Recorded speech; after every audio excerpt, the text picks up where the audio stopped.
ओम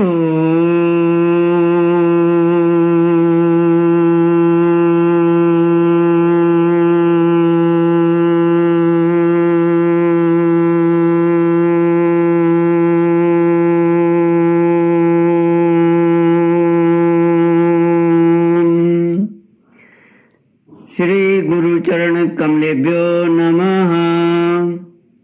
श्री सरस्वत्यै नमः। श्री गणेशाय नमः। श्री विष्णवे नमः। श्री कृष्ण गोविंद हरि मुरारी, हे नाथ नारायण वासुदेव। श्री कृष्ण गोविंद हरे मुरारे, हे नाथ नारायण वासुदेव। हे नाथ नारायण वासुदेव। हे नाथ नारायण वासुदेव। हे नाथ नारायण वासुदेव। श्री कृष्ण गोविंद हरे मुरारे, हे नाथ नारायण वासुदेव। ओम नमो भगवते वासुदेवाय। ओम नमो भगवते वासुदेवाय। ओम नमो भगवते वासुदेवाय। ओम नमो भगवते वासुदेवाय। कृष्णाय वासुदेवाय हरये परमात्मने प्रणत क्लेशनाशाय गोविंदाय नमो नमः। कृष्णाय वासुदेवाय देवके नंदनाय च नंदगोपकुमाराय गोविंदाय नमो नमः। सच्चिदानंदरूपाय विश्वोत्पत्त्यादिहेतवे तापत्रयविनाशाय श्रीकृष्णाय वयं नमः। सच्चित आनंद स्वरूप परमात्मा जो सृष्टि के उत्पत्ति, पालन और संहार करता है तथा जीवों के आध्यात्मिक, आदि दैविक, आदि भौतिक तापों को नष्ट करने वाले हैं, अर्थात जीवों के मानसिक, शारीरिक और भौतिक दुखों को दूर करने वाले हैं, उन श्री कृष्ण भगवान को हम नमस्कार करते हैं। श्री कृष्ण गोविंद हरे मुरारे, हे नाथ नारायण वासुदेव। श्रीमद् भागवत 10वां स्कंद 88तमोऽध्यायः। राजोवाच भगवन् यानि चान्यानि मुकुन्दस्य महात्मनः वीर्याण्यनन्तवीर्यस्य श्रोतुमिच्छामहे प्रभो। को नु श्रुत्वा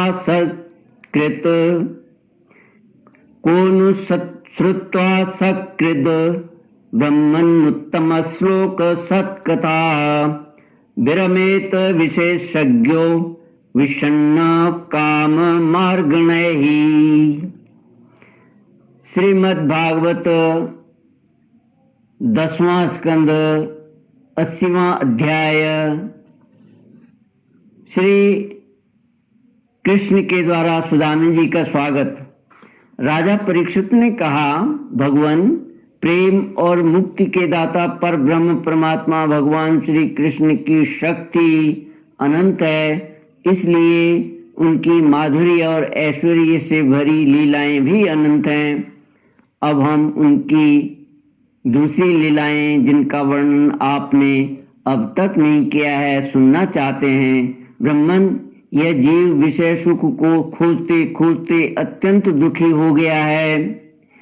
वे बाण की तरह इसके चित्त को चुभते रहते हैं ऐसी स्थिति में ऐसा कौन सा रसिक रस का विशेषज्ञ पुरुष होगा जो बार बार पवित्र कीर्ति भगवान श्री कृष्ण की मंगलमय लीलाओं का श्रवण करके भी उनसे विमुख होना चाहेगा। जो वाणी भगवान के गुणों का गान करती है वही सच्ची वाणी है। वे सच्चे हाथ हैं जो भगवान की सेवा के लिए काम करते हैं। वही मन सच्चा मन है जो चराचर प्राणियों में निवास करने वाले भगवान का स्मरण करता है। और वे ही कान वास्तव में कान कहने योग्य हैं जो भगवान की पुण्यमयी कथाओं का श्रवण करते हैं। वही सिर है जो चराचर जगत को भगवान की चल अचल प्रतिमा समझकर नमस्कार करता है। और जो सर्वत्र भगवत विग्रह का दर्शन करते हैं वे ही नेत्र वास्तव में नेत्र हैं। शरीर के जो अंग भगवान और उनके भक्तों के चरणोदक का सेवन करते हैं वे ही अंग वास्तव में अंग हैं। सच पूछिए तो उन्हीं का होना सफल है। सूत जी कहते हैं, सौनक आदि ऋषियों, जब राजा परीक्षित ने इस प्रकार प्रश्न किया तब भगवान श्री सुखदेव जी का हृदय भगवान श्री कृष्ण में ही तल्लीन हो गया। उन्होंने परीक्षित से इस प्रकार कहा। श्री सुखदेव जी ने कहा, परीक्षित, एक ब्राह्मण भगवान श्री कृष्ण के परम मित्र थे। वे बड़े ब्रह्मज्ञानी, विषयों से विरक्त, शांत चित्त और जितेंद्रिय थे। वे गृहस्थ होने पर भी किसी प्रकार का संग्रह विग्रह न रखकर प्रारब्ध के अनुसार जो कुछ मिल जाता उसी में संतुष्ट रहते थे। उनके वस्त्र तो फटे पुराने थे ही, उनकी पत्नी के भी वैसे ही थे। वह भी अपने पति के समान ही भूख से दुबली हो रही थी। एक दिन दरिद्रता की प्रतिमूर्ति दुखिनी पतिव्रता भूख के मारे कांपती हुई अपने पतिदेव के पास गई और मुरझाए हुए मुंह से बोली, भगवान, साक्षात लक्ष्मीपति भगवान श्री कृष्ण आपके सखा हैं। वे भक्त वांछा कल्पतरु शरणागत वत्सल और ब्राह्मणों के परम भक्त हैं। परम भाग्यवान आर्यपुत्र वे साधु संतों के सत्पुरुषों के एकमात्र आश्रय हैं। आप उनके पास जाइए। जब वे जानेंगे कि आप कुटुंबी हैं और अन्न के बिना दुखी हो रहे हैं तो वे आपको बहुत सा धन देंगे। आजकल वे भोज, विष्णु और अंधकवंशी यादवों के स्वामी के रूप में द्वारका में ही निवास कर रहे हैं और इतने उदार हैं कि जो उनके चरण कमलों का स्मरण करते हैं उन प्रेमी भक्तों को वे अपने आप तक का दान कर डालते हैं। ऐसी स्थिति में जगत गुरु भगवान श्री कृष्ण अपने भक्तों को यदि धन और विषय सुख जो अत्यंत वांछनीय नहीं है दे दें तो इसमें आश्चर्य की कौन सी बात है। इस प्रकार जब उन ब्राह्मण देवता की पत्नी ने अपने पतिदेव से कई बार बड़ी नम्रता से प्रार्थना की तब उन्होंने सोचा कि धन की तो कोई बात नहीं है परंतु भगवान श्री कृष्ण का दर्शन हो जाएगा, यह तो जीवन का बहुत बड़ा लाभ है। यही विचार करके उन्होंने जाने का निश्चय किया और अपनी पत्नी से बोले, कल्याणी, घर में कुछ भेंट देने योग्य वस्तु भी है क्या? यदि हो तो दे दो। तब उस ब्राह्मणी ने पास पड़ोस के ब्राह्मणों के घर से 4 मुट्ठी चिवड़े मांगकर एक कपड़े में बांध दिए और भगवान को भेंट देने के लिए अपने पतिदेव को दे दिए। इसके बाद वे ब्राह्मण देवता उन चिवड़ों को लेकर द्वारका के लिए चल पड़े। वे मार्ग में यह सोचते जाते थे कि मुझे भगवान श्री कृष्ण के दर्शन कैसे प्राप्त होंगे। परीक्षित, द्वारका में पहुंचने पर वे ब्राह्मण देवता दूसरे ब्राह्मणों के साथ सैनिकों की 3 छावनियां और 3 ड्योढ़ियां पार करके भगवत धर्म का पालन करने वाले अंधक और वृष्णि वंशी यादवों के महलों में जहां पहुंचना अत्यंत कठिन है, जा पहुंचे। उनके बीच भगवान श्री कृष्ण की 16,000 रानियों के महल थे। उनमें से एक में उन ब्राह्मण देवताओं ने प्रवेश किया। वह महल खूब सजा सजाया अत्यंत शोभायुक्त था। उसमें प्रवेश करते समय उन्हें ऐसा मालूम हुआ मानो वे ब्रह्मानंद के समुद्र में डूब उतरा रहे हों। श्री कृष्ण गोविंद हरे मुरारे, हे नाथ नारायण वासुदेव। उस समय भगवान श्री कृष्ण अपनी प्राण प्रिया रुक्मिणी जी के पलंग पर विराजे हुए थे। ब्राह्मण देवता को दूर से ही देखकर वे सहसा उठ खड़े हुए और उनके पास आकर बड़े आनंद से उन्हें अपने भुजपाश में बांध लिया। परीक्षित, परमानंद स्वरूप भगवान अपने प्यारे सखा ब्राह्मण देवता के अंग स्पर्श से अत्यंत आनंदित हुए। उनके कमल के समान कोमल नेत्रों से प्रेम के आंसू बरसने लगे। परीक्षित, कुछ समय के बाद भगवान श्री कृष्ण ने उन्हें ले जाकर अपने पलंग पर बैठा दिया और स्वयं पूजन की सामग्री लाकर उनकी पूजा की। प्रिय परीक्षित, भगवान श्री कृष्ण सभी को पवित्र करने वाले हैं, फिर भी उन्होंने अपने हाथों ब्राह्मण देवता के पांव पखारकर उनका चरणोदक अपने सिर पर धारण किया और उनके शरीर में चंदन, अर्गजा, केसर आदि दिव्य गंधों का लेपन किया। फिर उन्होंने बड़े आनंद से सुगंधित धूप और दीपावली से अपने मित्र की आरती उतारी। इस प्रकार पूजा करके पान एवं गाय देकर मधुर वचनों से भले पधारे ऐसा कहकर उनका स्वागत किया। ब्राह्मण देवता फटे पुराने वस्त्र पहने हुए थे। शरीर अत्यंत मलिन और दुर्बल था। देह की सारी नसें दिखाई पड़ती थीं। स्वयं भगवती रुक्मिणी जी चंवर डुलाकर उनकी सेवा करने लगी। अंतःपुर की स्त्रियां यह देखकर अत्यंत विस्मित हो गईं कि पवित्र कीर्ति भगवान श्री कृष्ण अतिशय प्रेम से इस मेले कुचले अवधूत ब्राह्मण की पूजा कर रहे हैं। वे आपस में कहने लगी, इस नंग धड़ंग निर्धन निंदनीय और निकृष्ट भिखमंगे ने ऐसा कौन सा पुण्य किया है जिससे त्रिलोकी गुरु श्रीनिवास श्री कृष्ण स्वयं इसका आदर सत्कार कर रहे हैं। देखो तो सही, इन्होंने अपने पलंग पर सेवा करती हुई स्वयं लक्ष्मी रूपिणी रुक्मिणी जी को छोड़कर इस ब्राह्मण को अपने बड़े भाई बलराम जी के समान हृदय से लगाया है।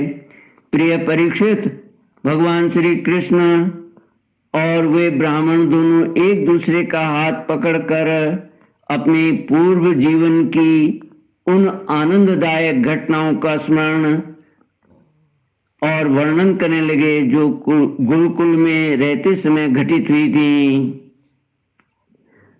भगवान श्री कृष्ण ने कहा, धर्म के मर्मज्ञ ब्राह्मण देव, गुरु दक्षिणा देकर जब आप गुरुकुल से लौट आए तब आपने अपने अनुरूप स्त्री से विवाह किया या नहीं?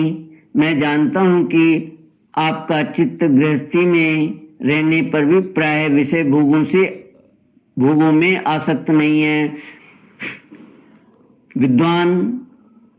विद्वान यह भी मुझे मालूम है कि धन आदि में भी आपकी कोई प्रीति नहीं है। जगत में बिरले ही लोग ऐसे होते हैं जो भगवान की माया से निर्मित विषय संबंधी वासनाओं का त्याग कर देते हैं और चित्त में विषयों की तनिक भी वासना न रहने पर भी मेरे समान केवल लोक शिक्षा के लिए धर्म कर्म करते रहते हैं। ब्राह्मण शिरोमणि, क्या आपको उस समय की बात याद है जब हम दोनों एक साथ गुरुकुल में निवास करते थे? सचमुच गुरुकुल में ही द्विजातियों को अपने ज्ञातव्य वस्तु का ज्ञान होता है, जिसके द्वारा वे अज्ञानांधकार से पार हो जाते हैं। मित्र, इस संसार में शरीर का कारण जन्मदाता पिता प्रथम गुरु है।